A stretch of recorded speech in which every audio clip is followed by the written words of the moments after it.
वनुसल्लिमु वनुसल्ली अला हबीबिहिल करीम अम्मा बाद फ़अऊज़ु बिल्लाहि मिनश शैतानिर रजीम बिस्मिल्लाहिर रहमानिर रहीम इन्ना नहनु नज़्ज़लना ज़िक्रा व इन्ना लहू लहाफ़िज़ून फ़क़ाल अल्लाहु तआला फ़ी मक़ामिन आख़र इन औलियाउहु इल्लल मुत्तक़ून व क़ाल रसूलुल्लाहि सल्लल्लाहु तआला अलैहि वसल्लम खैरुकुम मन तअल्लमल क़ुरआन व अल्लमह वक़ाल अल-गौसुल आज़मुल जिलानी मुरीदी ला तख़फ़ अल्लाहु रब्बी अतानी रिफ़ातन निलतुल मनाली सदक़ल्लाहुल अलियुल अज़ीम व सदक़ रसूलुहुन नबियुल अमीनुल मोइनुल मतीनुल मुबीनुल मकीनुल करीम व सदक़ल गौसुल आज़मुल जिलानी व नहनु अला ज़ालिका लमिनश शाहिदीना व शाकिरीना वल्हम्दुलिल्लाहि रब्बिल आलमीन।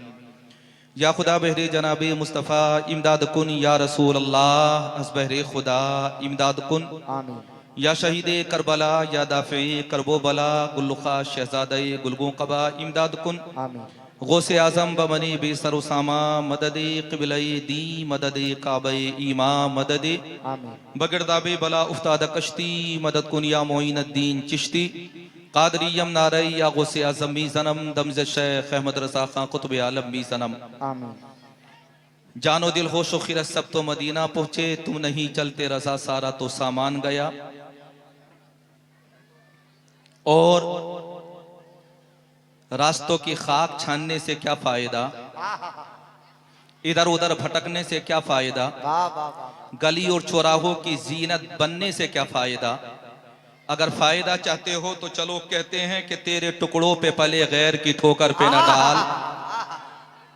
तवज्जो है आप हज़रात की, थोड़ा सा मुस्कुरा करके कहें सुभान अल्लाह। सुभान अल्लाह। अच्छा, इधर वाला मजमा मजबूत है, माशाअल्लाह। इधर वाला जो मजमा है वो कुछ कमजोर नजर आ रहा है। जब भी बारी बोलने की आती है आप हज़रात सुस्त नजर आते हैं, ये चुस्त नजर आते हैं। अब दाई बाई अगर मैं गुफ्तगू करना चाहूं तो मुझे इधर भी देखना पड़ेगा, इधर भी देखना पड़ेगा। अहले स्टेज की तरफ मुझे देखने की कतन ज़रूरत नहीं, मुझे महसूस हो रहा है कि इंशाअल्लाह ये मुकम्मल जिम्मेदारी अदा करेंगे और मेरी पुश्त पनाही करेंगे। यकीनन आज मैं इनकी दुआएं लेकर के जाऊंगा। हजरात, ये मेरा और आप हजरात का अकीदा है कि हमारे मुंह में खाने का जो लुक़मा जाता है वो किसी न किसी वली का सदका होता है, और हमारे हल्क से पानी का जो कतरा नीचे उतरता है वो किसी न किसी अल्लाह वाले की सबील होता है। अगर आप हजरात बुजुर्गों से जुड़े हुए हैं, मैं ये नहीं कहना चाहता कि आप कहां से जुड़े हुए हैं, मेरे जुमलों पर तवज्जो रखना। अगर आप हजरात बुजुर्गों से जुड़े हुए हैं, चाहे बरेली शरीफ से जुड़े हुए हैं, कि छोचा मुकद्दसा से जुड़े हुए हैं, हजरात कालपी शरीफ से जुड़े हुए हैं, मसोली शरीफ से जुड़े हुए हैं, बिलग्राम शरीफ से जुड़े हुए हैं, मारेरा मुतहरा से जुड़े हुए हैं, असली मकनपुर के बुजुर्गों से जुड़े हुए हैं, तो यकीनन आपको भी कहना पड़ेगा और मुझे भी कहना पड़ेगा कि तेरे टुकड़ों पे पले गैर की ठोकर पे ना डाल। झिड़कियां खाएं कहां छोड़ के सदका तेरा। दाएं वालों बाएं वालों, ईमानदारी से बताना हम गुनाहगार हैं, सियाहकार हैं, खताकार हैं। अगर जागते हुए नहीं तो कभी कभी बिस्तर पर तो जिंदगी के गुनाहों का ख्याल आ जाता होगा। कभी कभी हजरात सोते वक्त तबीयत ये कहती होगी दुनिया में भटकता रहा, जिंदगी हो गई गुनाह करते हुए। शाम गुजरी गुनाहों में, सुबह गुजरी गुनाहों में, रात गुजरी गुनाहों में, दिन गुजरे गुनाहों में, महीने गुजर गए गुनाहों में, साल गुजर गए गुनाहों में, जिंदगी गुजर गई गुनाहों में। लेकिन कभी एहसासे नदामत हुआ, कभी शर्मिंदा हुए हम अपनी जिंदगी के गुनाहों पर। कभी हमें इस बात का ख्याल आया कि हमारी बेरब जिंदगी कैसी गुजर रही है। कभी मुझे और आप हजरात को इस बात का एहसास हुआ कि जिस जिंदगी के रास्ते पर मैं और आप हजरात चल रहे हैं वो रास्ता क्या वाकई जन्नत का रास्ता है। कहीं ऐसा तो नहीं कि हजरात वो रास्ता जिल्लत और रुसवाई का रास्ता हो, कहीं ऐसा तो नहीं कि वो रास्ता गुनाहों का रास्ता हो, कहीं ऐसा तो नहीं कि वो रास्ता रियाकारी का रास्ता हो, कहीं ऐसा तो नहीं हजरात वो रास्ता भटकने का रास्ता हो, कहीं ऐसा तो नहीं कि वो रास्ता हजरात तुम्हें कारे अमीक के अंदर लेकर के चला जाए, कहीं ऐसा तो नहीं कि वो रास्ता हजरात तुम्हें गुमराह बना दे। यकीनन सोचना पड़ेगा, गौर व फिक्र करना पड़ेगा। जब कभी कभी आप हजरात बिस्तर को पकड़ते हो तो जिंदगी के गुनाह गुनाहों का ख्याल आता होगा। रात को जब तुम करवटें बदलते हो तो कभी कभी जिंदगी के गुनाहों का ख्याल आता होगा, कभी कभी अपनी जिंदगी की नादानियों का ख्याल, कभी सियाहकारियों का ख्याल, कभी हजरात जिंदगी की बदकारियों का ख्याल, कभी एहसास नदामत होता होगा। और जब एहसास नदामत होता होगा तो यकीन कभी कभी इस तरफ भी तो जाता होगा मुस्तफ़ा जान रहमत की बारगाह में, और शऊर कभी कभी, अक्ल कभी कभी ये भी तो पुकारती होगी कि एक मैं क्या, मेरे इस यहाँ की हकीकत कितनी, मुझसे 100 लाख को काफी है इशारा तेरा। सुभान अल्लाह, सुभान अल्लाह। मुझसे 100 लाख को काफी है इशारा तेरा, इशारा तेरा। और सरकार मुफ्ती आजम हिंद के अल्फाज में कहो तो मेरे आमाले सियाह ने किया जीना दो भर, जहर खाता तेरे इरशाद ने खाने न दिया, और मेरे आमाल का बदला तो जहन्नम ही था, मैं तो जाता मेरे सरकार ने जाने ना दिया। मेरे आमाल का बदला तो जहन्नम ही था, मैं तो जाता मेरे सरकार ने जाने ना दिया। और बिलारी वालों, जमाने मुस्तफ़ा मदरसे की कॉन्फ्रेंस की आकर के जीनत बनने वालों, कभी कभी आप हजरात ने एहसास किया, आप ये तसव्वुर कर रहे हैं कि यह नबी का जलसा सिर्फ बिलारी में सजाया जा रहा है, ये सिर्फ फर्श वाले नबी का जलसा करते हैं, हजरात मशरिको मगरिब वाले, शिमालो जुनूब वाले नबी का जलसा करते हैं। नहीं, अगर शऊर हो तो सोचो और अंदाज करो, मुस्तफ़ा जाने रहमत का जिक्र, सभी का जलसा सिर्फ जमीन पर नहीं होता बल्कि आसमानों पर भी होता है। तवज्जो चाहता हूँ खास करके अहले स्टेज की, और मेरे दीरीना रफीक मौलाना गुलाम अशरफ की खास करके तवज्जो चाहूंगा। जमीन क्या है, फलक भी सजाया जाता है। जमीन क्या है, फलक भी सजाया जाता है, नबी का जश्न वहां भी मनाया जाता है। और वो जिसके सर पे हो गुमराहियत का भूत सवार, उसे की छोछा बुलाकर जलाया जाता है। और नजर में जिसकी ना हो गुम्बदे शहेबत हा, उसे बरेली का सुरमा लगाया जाता है। बात है, नारे तकबीर, नारे रिसालत, मसलके आला हजरत, फैजाने आला हजरत, माशाअल्लाह माशाअल्लाह, उसे बरेली का सुरमा लगाया जाता है। अच्छा, कुर्सियों वाले आप हजरात इतने मसरूर क्यों हो कि कुछ लोग खड़े हुए हैं, और हजरात जो खड़े हुए हैं वो यकीनन सहमत में होंगे। आप हजरात ये तसव्वुर कर रहे हैं कि हमें कुर्सियां मिल गई तो हम बड़े आराम के साथ बैठे हुए हैं। ये मत सोचना कि ये कुर्सियों वाले हमेशा आराम से रहते हैं। जिन्हें हजरात इख्तिदार मिल जाता है वो हमेशा आराम से रहते हैं। बड़ी बड़ी कुर्सियां हमने पलटती हुई देख ली। अगर तुम तारीख का मुताला करोगे तो बड़े बड़े बादशाहों के वजूद मिट गए। हजरात बड़े बड़े फरमा रवा जो कभी कहीं दुनिया की जीनत बनकर के रहा करते थे, इस दुनिया के अंदर आज उनका नामो निशान तक बाकी नहीं है। जानते हो क्या पैगाम मिलता है? हजरत शेख सादी शिराजी ने कहा था, बसे नामवर बसेरे समी दफन करदा अंद कस हस्ती अशबरू समी यक निशान मांद। हजरात बहुत से नाम पर मकबूल बंदे जो दुनिया के अंदर रहते थे, आज उनका वजूद, आज उनका नामो निशान रुए जमीन पर बाकी तक नहीं है। मैंने कहा था वो चले कहां गए? जवाब देने वाले ने जवाब दिया, नादान तुझे पता नहीं, उन्होंने भरोसा कुर्सियों पर किया था। हजरात फिरौन बादशाह ने भरोसा कुर्सी पर किया, कारून ने भरोसा कुर्सी पर किया, शद्दाद ने भरोसा कुर्सी पर किया, उतबा और शैबा ने भरोसा कुर्सी पर किया, अबू जहल ने भरोसा कुर्सी पर किया, अबू लहब ने भरोसा कुर्सी पर किया, वलीद ने भरोसा कुर्सी पर किया। ये वो लोग थे हजरात जो कुर्सी पर भरोसा करने वाले थे। मैंने कहा लोगों सुनो, जो कुर्सियों पर भरोसा करते हैं वो मिट जाते हैं, उनका नामो निशान तक बाकी नहीं रहता, उनके नामो नस्लों का नामो निशान तक बाकी नहीं रहता, उनके शहीदों का नामो निशान तक बाकी नहीं रहता, उनके खानदानों का नामो निशान तक बाकी नहीं रहता, उनके मानने वालों का नामो निशान तक बाकी नहीं रहता। हजरात कहने वाले ने कहा था, बताओ तो सही, अगर कुर्सियों पर भरोसा ना करें तो किस पर भरोसा करें? अगर ओहदा मनसब पर भरोसा ना करें तो कौन सी चीज पर भरोसा करें? अगर हजरात दुनिया के अंदर इख्तिदार पर भरोसा ना करें तो कौन सी चीज पर करें? अगर सियासत पर भरोसा ना करें तो कौन सी चीज पर भरोसा करें? पैगाम गरीब नवाज कॉन्फ्रेंस से आज मैं तुम्हें पैगाम देना चाहता हूं, लोगों सुनो, कुर्सियों पर भरोसा मत करो, ये फानी चीज है, फना हो जाती है, इसका कोई वजूद नहीं है। कोई कुर्सी 5 साल के बाद खत्म, किसी का इख्तिदार 10 साल के बाद में खत्म हो जाता है, किसी की कुर्सी 15 साल के बाद खत्म हो जाती है। कुर्सियों को हमने हजरात दुनिया के अंदर खत्म होते हुए देखा है। अब आप हजरात कहेंगे, बताओ तो सही, अगर कुर्सियां खत्म हो जाती है तो फिर बाकी रहने वाली कौन सी चीज है? मैं तुम्हें पैगाम दे करके जाना चाहता हूं, लोगों सुनो, कुर्सियों पर भरोसा मत करो, बल्कि कुर्सियों को पैदा करने वाले रब की जात पर भरोसा करो। अगर तुम यकीन करना चाहते हो, अगर तुम भरोसा करना चाहते हो तो चलो कुर्सियों पर भरोसा मत करो, बल्कि आयतुल कुर्सी पर भरोसा करो। कुर्सी कभी किसी का साथ नहीं छोड़ती है। कुर्सियों वाले सलीम और रुसवा होते हैं, लेकिन आयतुल कुर्सी वालों को हमेशा इज्जतें मिलती हैं। वाह भाई वाह, नारे तकबीर, नारे रिसालत, नारे हैदरी, मसलके आला हजरत, फैजाने आला हजरत, जश्ने दस्तार बंदी। माशाअल्लाह माशाअल्लाह माशाअल्लाह। कभी आपने गौर व फिक्र किया है ये अहले स्टेज पर क्यों बैठे हुए हैं? ये उलमा स्टेज की जीनत क्यों बने हुए हैं? ये अइम्मा स्टेज की जीनत क्यों बने हुए हैं? ये मुदर्रिसीन स्टेज की जीनत क्यों बने हुए हैं? मैं तुम्हें बताना चाहता हूँ, लोगों सुनो, ये खानदान की वजह से इज्जत वाले नहीं बने हैं, बिरादरी की वजह से इज्जत वाले नहीं बने हैं, गांव की वजह से इज्जत वाले नहीं बने हैं, करिया की वजह से इज्जत वाले नहीं मिले बने हैं, मुल्क सूबे की वजह से इज्जत वाले नहीं बने हैं। मैं तुम्हें बताना चाहता हूँ, लोगों सुनो, अगर इन्हें मिंबरे रसूल पर बैठने का शरफ मिला है तो ये दुनिया की वजह से इज्जतदार नहीं बने, बल्कि अल्लाह के कलाम की वजह से इज्जतदार बने हैं। अल्लाह ने जो इन्हें फजीलतें अता फरमाई तो ये इनके अपनी बुनियाद पर नहीं, बिरादरी की बुनियाद पर नहीं, खानदान की बुनियाद पर नहीं, नस्ल की बुनियाद पर नहीं, कबीले की बुनियाद पर नहीं, महल्ले की बुनियाद पर नहीं, किसी हजरात एक मखसूस जमात से ताल्लुक की बुनियाद पर नहीं।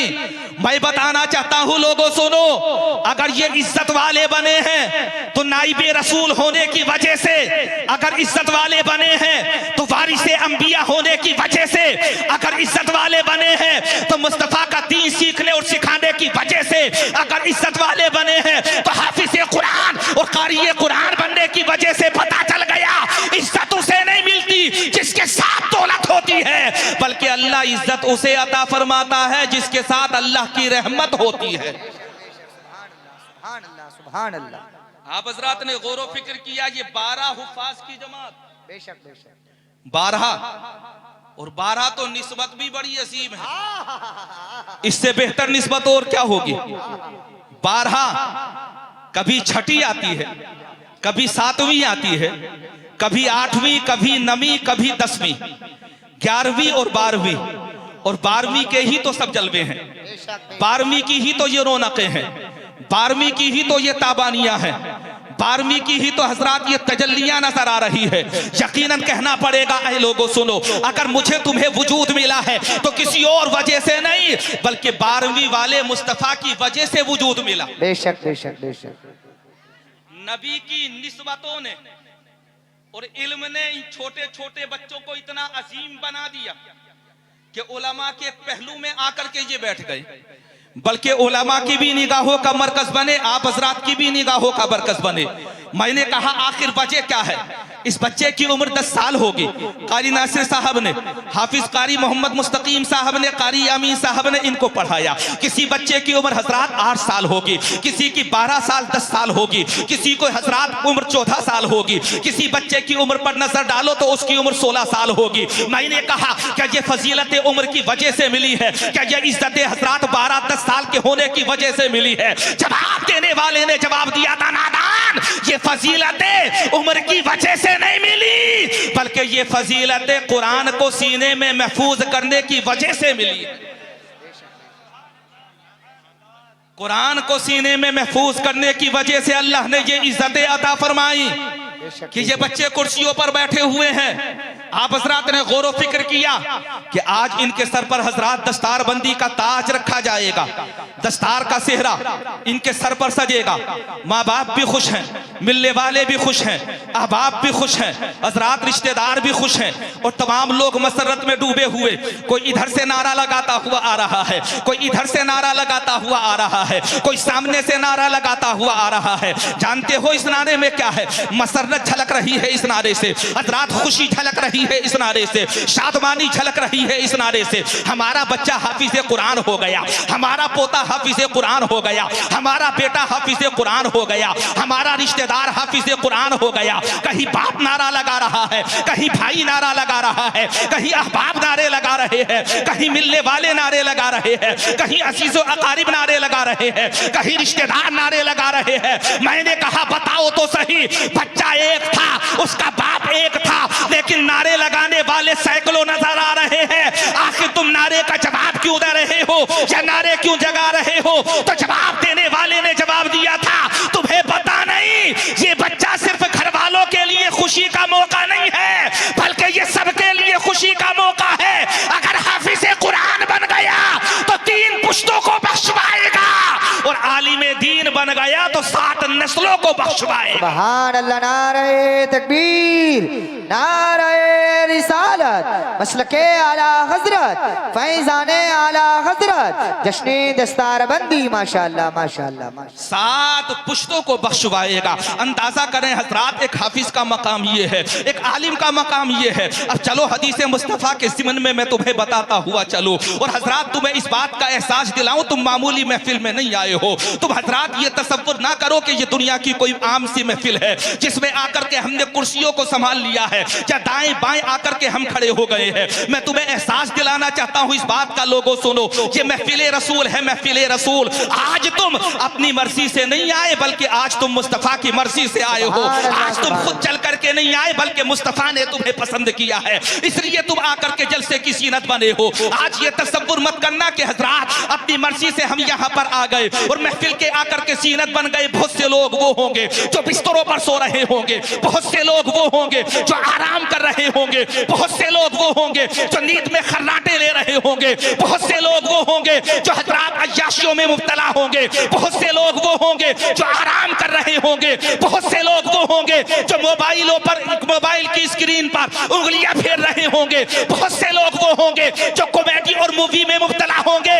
लेकिन अल्लाह का करम देखो, आज अल्लाह ने तुम्हें अपना जिक्र सुनने के लिए पसंद फरमाया, और अल्लाह ने कह दिया कोई वो होता है जो गुनाह करता है, और कोई वो होता है जो महफिल मुस्तफ़ा की आकर जीनत बनता है। सुभान अल्लाह, सुभान अल्लाह।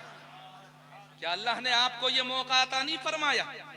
अगर ये बच्चे इसलिए खुश नसीब हैं कि ये हाफिज कुरान बने, तो आप इसलिए खुश नसीब हो कि आप ऐसी बस्म में आए कि जहां पर आकर आप दस्तारबंदी का पुरकैफ मंजर भी मुलाहजा करेंगे, और साथ ही साथ हजरात आपको मुस्तफ़ा जाने रहमत के कौल के मुताबिक जन्नत की क्यारी में भी बैठने का मौका मिला। बेशक बेशक। ये खुश नसीबी नहीं है आप हजरात की, इनके सरों पर दस्तार सजेगी, लेकिन तारीखी सफात पलटो तो चलो आओ एक दस्तार का और तस्किरा करता हूँ। दाएं वाले तवज्जो है आप हजरात की, मुस्कुरा करके कहें सुभान अल्लाह। अभी तो हजरात मेरी गुफ्तगू की सिर्फ तमहीद है, और तमहीदी गुफ्तगू हो रही नाजिम रजा खलीली साहब। आपकी बस्ती का बड़ा नाम इन्होंने रोशन किया है, अल्लाह इन्हें सलामत रखे। बड़ी कम उम्र में बड़ी तरक्कियां इन्होंने हासिल की हैं, लेकिन एक अहदो पैमान आप इनसे कर लीजिए, ये जब भी अपना नाम लिखवाया करें, अपने नाम के साथ में बिलारी लिखवाया करें। ये संभल ही लिखवाते हैं, कहीं ऐसा ना हो कि हजरात ये संभल से मशहूर हो जाए। बिलारी, जब बिलारी के पोस्टर होते हैं तो बिलारी होता है, और जब हजरात बाहर के पोस्टर होते हैं तो उसमें नंबर, उसमें पता जो है वो संभल का लिखा हुआ होता है, इसलिए कहीं ये मुहाजिर ना बन जाए। और हजरात जब बात मुहाजिर की आती है तो यकीनन कहना पड़ेगा कि दुनिया में मुहाजिर बहुत है, लेकिन मुस्तफ़ा के यार जैसा कोई दूसरा मुहाजिर, वाह वाह वाह वाह वाह, नबी के यार जैसा कोई दूसरा मुहाजिर नहीं। ऐसा मुहाजिर जो 40 साल तक अपने 40 दिन तक अपने दरवाजे पर खड़े होकर के नबी के आने का इंतजार करता रहा, रात गुजारी जागते हुए, बिस्तर पर जाकर के आराम नहीं किया, और जब नबी को हिजरत का हुक्म हुआ, मुस्तफ़ा चलो मदीनतुल मुनव्वरा की तरफ हिजरत करो, मक्कतुल मुकर्रमा को अलविदा कहो, अपने बिस्तर को नबी ने छोड़ा। और नबी अपने बिस्तर को छोड़ने के बाद हजरत अली को बिस्तर पर छुलाने के बाद में मुस्तफ़ा हिजरत के लिए निकले थे। हजरत इरादा करके हजरत सिद्दीक़ अकबर के दरवाजे पर गए, और जैसे ही दरवाजे पर जाकर के हजरत दरवाजा खटखटाने का इरादा किया, पाँव की आहट की आवाज सुनने के बाद हजरत सिद्दीक़ अकबर ने करके दरवाजा खोल दिया। इसलिए मैं तुम्हें बताना चाहता हूं लोगों, तुम्हें क्या पता है ये जो तारीखें चल रही हैं इनकी निस्बतें हजरत सिद्दीक़ अकबर से है, इसलिए बड़ा जरूरी है कि हजरत सिद्दीक़ अकबर के हवाले से भी कुछ ना कुछ बयान कर दिया जाए। मेरे नबी पहुंचे सिद्दीक के दरवाजे पर, और जाकर के हजरत जैसे ही दरवाजा खटखटाने का इरादा किया, सिद्दीक़ अकबर ने आकर के दरवाजा खोला। जैसे ही दरवाजा खुला, मेरे नबी इरशाद फरमाते हैं, सिद्दीक अभी तो मैंने दरवाजा खटखटाया भी नहीं है, अभी तो मैंने दरवाजे को परवरिश भी नहीं दी है, अभी तो मैंने दरवाजे को हिलाया भी नहीं, तुम पहले से पहले बेदार थे। ऐ सिद्दीक, क्या तुम पहले से दरवाजे के पास खड़े हुए थे? मेरे सिद्दीक का जवाब सुनो, बिला वजह ही कोई यार गार नहीं बन जाता है, बिला वजह ही हजरात कोई मज़ार शरीफ के पास लेटने वाला और हजरात मुस्तफ़ा के रोज़े मुबारक के पास आराम करने वाला नहीं बन जाता है। ये वो साथ है जिसे सानिए स्नैन कहा जाता है, ये वो साथ है जिसे इज़हुमा फिल गार कहा जाता है, ये वो साथ है जिसे उलाइका हुमुस सादिकून कहा जाता है, ये वो साथ है जिसका जिक्र अल्लाह ने कुरान पाक में किया है और इस तरह से किया ताकि दुनिया वालों को ये पता चल जाए कि नबी के सहाबा बहुत हैं, लेकिन तमाम सहाबा में जो लाजवाब है उन्हें सिद्दीक़ अकबर कहा जाता है। बेशक बेशक बेशक, सुभान अल्लाह सुभान अल्लाह। दरवाजा खुला और हजरत सिद्दीक़ अकबर इस्तकबाल के लिए तैयार है। तवज्जो है आप हजरात की, मुस्कुरा करके कहें, हाथ उठा करके सुभान अल्लाह सुभान अल्लाह। अरे माशाअल्लाह, सब लोग बेदार है। और अभी तो बाएं वालों की तरफ भी मैंने तवज्जो नहीं की है, उन्हें भी तो थोड़ा सा तवज्जो देना पड़ेगा। आप बाएं हैं, दिल के करीब हैं, और जो दिल के करीब होता है वो कितना चहीता होता है आपको पता है कि नहीं है, इसलिए थोड़ी देर के लिए तवज्जो रखो। हजरत सिद्दीक़ अकबर ने दरवाजा खोला। अल्लाह के नबी इरशाद फरमाते हैं, सिद्दीक सो नहीं रहे थे, आराम नहीं कर रहे थे, रात का कौन सा पहर है, इस वक्त में तो तमाम लोग अपने अपने बिस्तरों पर लेट करके आराम करते हैं, लेकिन सिद्दीक तुम दरवाजे पर ऐसा लग रहा था जैसे पहले से मौजूद थे। सिद्दीक का जवाब सुनो। मेरे नबी की बारगाह में हजरत सिद्दीक अकबर अर्ज करते हैं, या रसूलल्लाह क्या बताऊं। एक दफा गुफ्तगू के दौरान आपने मुझसे इरशाद फरमाया था, सिद्दीक एक दिन वो आएगा कि हमें मक्के को छोड़ करके मदीने की तरफ हिजरत करना पड़ेगा, हमें मदीनतुल मुनव्वरा को जाकर के आबाद करना पड़ेगा। या रसूलल्लाह आपने कहा तो मजमे में था मुझे मुखातिब करने के बाद में, लेकिन या रसूलल्लाह मैं अपने घर के अंदर आकर के सोचने लगा कि मुस्तफा ने इरशाद फरमाया है कि एक रात को मुझे हिजरत करना पड़ेगा, और उस रात में सिद्दीक तुम मेरे साथ रहोगे। सरकार 40 रातें गुजर गई इंतजार करते हुए कि ना जाने कौन सी रात हो जिस रात में आमिना का घर आमिना का लाल मेरे दरवाजे पर आ जाए। या रसूलल्लाह मैं हर रात आपके आने का इंतजार करता रहा, और आज जब आप मेरे दरवाजे पर आए तो मैं अल्लाह का शुक्र अदा कर रहा हूं कि हिजरत का साथी अगर मुस्तफा ने किसी को बनाया है तो वो सिद्दीक है। सुभान अल्लाह, माशाअल्लाह माशाअल्लाह। हिजरत का साथी, हिजरत का साथी, हाँ हाँ, हिजरत का साथी कौन? सिद्दीक। हजरत सिद्दीक अकबर। अल्लाह तबारक व तआला उनकी बारगाह की मखसूस खैरात हम सबको नसीब फरमाए, आमीन, आमीन। मखसूस खैरात अल्लाह हम सबको नसीब फरमाए। हजरात तवज्जो करें, दस्तार बंदी, इन बच्चों के सरों पर थोड़ी देर के बाद सेहरा बंधेगा, दस्तार का सेहरा, दस्तार का ताज इनके सरों पर रखा जाएगा। यकीनन काबिल मुबारकबाद हैं ये लोग, लेकिन इससे पहले भी तो दस्तारें हुई हैं, मदरसों में भी दस्तारें हुई, खानकाहों में भी दस्तारें हुई। कोई पीर अगर किसी को खिलाफत देता है तो मतलब वो मकसद ये होता है कि हमारे सलासिल की जितनी इजाजतें हैं, जितने वज़ाइफ हैं, तमाम वज़ाइफ की इजाजत तुम्हें दी जा रही है। हजरात तमाम औरादो वज़ाइफ की इजाजत देने के बाद में वो जो निस्बतों का सिलसिला हो जाए है, निस्बतों का फैज दे दिया जाता है, तुम्हें फलाह खानकाह से हजरात बैत दी जा रही है, इजाजत दी जा रही है, खिलाफत दी जा रही है। मतलब वो मकसद ये होता है कि इस बारगाह का फैज तुम्हें मिल गया। और जानते हो इन बच्चों के सरों पर जो दस्तारे तो कुरान का ताज सजाया जाएगा, उसका मतलब वो मकसद क्या है? उसका मतलब वो मकसद ये है कि जब इनके सरों पर दस्तार बंदी का ताज सजाया जाएगा तो दुनिया वालों को ये बता जाएगा कि हजरात इनके सीनों में कुरान महफूज हो गया है, और जिसके सीने में कुरान महफूज होता है अल्लाह कुरान की बरकतें उसे नसीब फरमाता है। बेशक बेशक बेशक। कुरान की बरकतें मक्कातुल मुकर्रमा, और मक्कातुल मुकर्रमा में हजरात हज का मौका, हज का मौका, और हज के मौके पर साइरीन आ रहे हैं, हुज्जाजे किराम आ रहे हैं, खाना काबा का तवाफ कर रहे हैं। हजरात आलम यह है कि लब्बैक अल्लाहुम्मा लब्बैक की सदाएं बुलंद हो रही है। कोई हतीमे काबा के करीब है, कोई मीज़ाबे रहमत के करीब है, कोई मकामे इब्राहिम पर खड़ा हुआ नजर आ रहा है, कोई हजरात सहने काबा का तवाफ करता हुआ नजर आ रहा है, कोई गिलाफे काबा पकड़ करके मचल रहा है, गिलाफे काबा पकड़ करके हजरात उसे चूमता हुआ रोता हुआ नजर आ रहा है। किसी को अपनी जिंदगी के गुनाहों का ख्याल है, अल्लाह की रहमतें बरस रही है, खाना काबा के चारों तरफ लोगों का इज्तिहाम नजर आ रहा है, भीड़ ही भीड़ है। जिधर देखो लोग नजर आ रहे हैं, जिधर देखो साइर नजर आ रहे हैं, जिधर देखो हुज्जाज का काफिला नजर आ रहा है, जिधर देखो लब्बैक अल्लाहुम्मा लब्बैक की सदाएं सुनाई दे रही है, जिधर देखो हजरात अजीब वजद नजर आ रहा है, अजीब समा है, लोग तवाफ़े काबा कर रहे हैं, लोग मचलते हुए नजर आ रहे हैं। उसी भीड़ में एक अजनबी आया, चेहरे पर गड्ढो गुबार है, ऐसा महसूस हो रहा है जैसे दूरों दराज से सफर करके आया हो, ऐसा लग रहा है जैसे मक्के में हजरात इसका जानने पहचानने वाला कोई ना हो, ऐसा लग रहा है जैसे मक्के की सरजमीन पर इसे कोई पहचानता ना हो।